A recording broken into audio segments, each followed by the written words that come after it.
1999,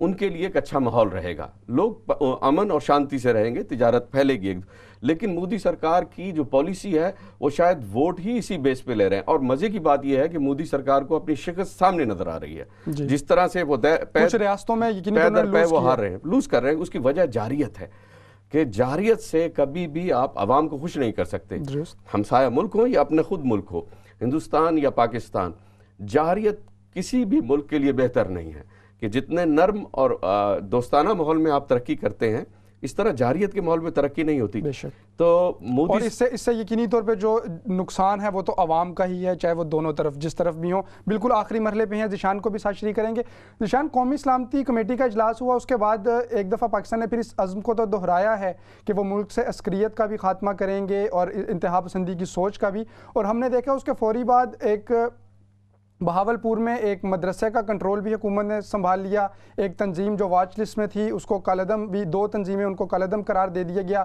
تو کیا یہ بے شک یہ واقعات تو پاکستان اپنی سلامتی کے لیے ہی کر رہا ہے، لیکن اس حالیہ پلوامہ واقعے کے تناظر میں یہ جو واقعات ہوئے ہیں اور حکومت نے یہ سٹیپس لیے ہیں، ان کو آپ کیسے دیکھتے ہیں؟ کیا اس سے کوئی منفی تاثر نہیں جائے گا؟ دیکھیے نہیں، منفی تاثر اس سے بالکل نہیں جائے گا، کیونکہ اس کی وجہ یہ ہے کہ اس سے تاثر بلکہ یہ جاتا ہے کہ پاکستان اپنے طور پر جو تمام انویسٹیگیشن جو ہے وہ انٹرنلی ایجنسیز کی جانب سے کی جا رہی ہے، اور یہی وجہ ہے کہ جیسے ہم نے دیکھا ہے کہ پرائم منسٹر عمران خان پر بھی بھارت کی جانب سے یہ تنقید کی گئی کہ جب یہ واقعہ ہوا ہے اس کے بعد 2 دن تک پاکستان کی جانب سے کوئی رسپانس سامنے نہیں آیا۔ تو یہی وجہ ہے کہ ہمارے اداروں نے پہلے اس کو انویسٹیگیٹ کیا ہے، اور when they came to the conclusion کہ اس کا پاکستان سے پلوامہ جو یہ انسیڈنٹ ہے اس کا پاکستان سے کوئی تعلق نہیں ہے۔ عادل ڈار اب جو ایک نام سامنے آیا ہے جو حملہ آور ہے، اس کا تعلق یقیناً وہ حریت رہنما ہے، اور یہ اس بھارت کی ان پالیسیز کے تسلسل کا نتیجہ ہے جو جاری جس طرح سے بھارت نے سامنے رکھی ہے، جو ظلم و بربریت کی مثالیں جو ہیں وہ قائم کی گئی ہیں، یہ اس کا ایک نتیجہ ہے۔ تو میں نہیں سمجھتا کہ یہ سارا اس میں جو سینیریو ہے، اگر پاکستان ایجنسیز کی جانب سے یہ جو کارروائی کی جا رہی ہے، اچھا ہے، اپنے گھر کو صاف رکھنا اچھی بات ہے۔ اگر بہت سارے ایسے سیکٹر جو کہ کچھ نیگیٹو ایلیمنٹس کی طور پہ یا کچھ ایکسٹریمزم کو جو ہے وہ پروموٹ کر رہے ہیں تو ان کو کنٹرول کرنا بھی ضروری ہے، لیکن اس سینیریو میں آئی بلیو کہ دیکھیے کہ بین الاقوامی سطح پر بھارت کو یہ جو ایک ڈرامہ ہے یہ سارا فلاپ ہوا ہے۔ میں یہ نہیں کہتا کہ اس میں بھارت کی جانب سے یہ کوئی بھارت کی اپنی ایجنسیز اس میں ملوث ہیں، لیکن ایسا ضرور ہے کہ اس حملے کے بعد بھارتی حکومت جو ہے وہ اس کو استعمال کرنا چاہتی ہے، اس کو کیش کرانا چاہ رہی ہے، جس طرح سے ہم نے بات کی کہ وہ اپنے جو حالیہ آنے والے انتخابات ہیں اس کے لیے بھی اس کو کیش کرانا چاہتے ہیں، اس کو استعمال کرنا چاہتے ہیں۔ بالکل پروگرام کے آخر میں ہیں، میر صاحب آپ سے میں سوال پوچھنا چاہوں گا کہ امریکی صدر کا بھی آج بیان آیا، ٹرمپ صاحب نے بہت واضح سٹیٹمنٹ بھی دی ہے، اور ان کا کہنا یہ ہے کہ پاکستان بھارت کو عموماً ہر جس فورم پہ بھی بات ہوئی یہ کہتے ہیں کہ پاکستان بھارت کو خود ان معاملات کو دیکھنا چاہیے، ان کو بیٹھ کے حل بھی کرنا چاہیے۔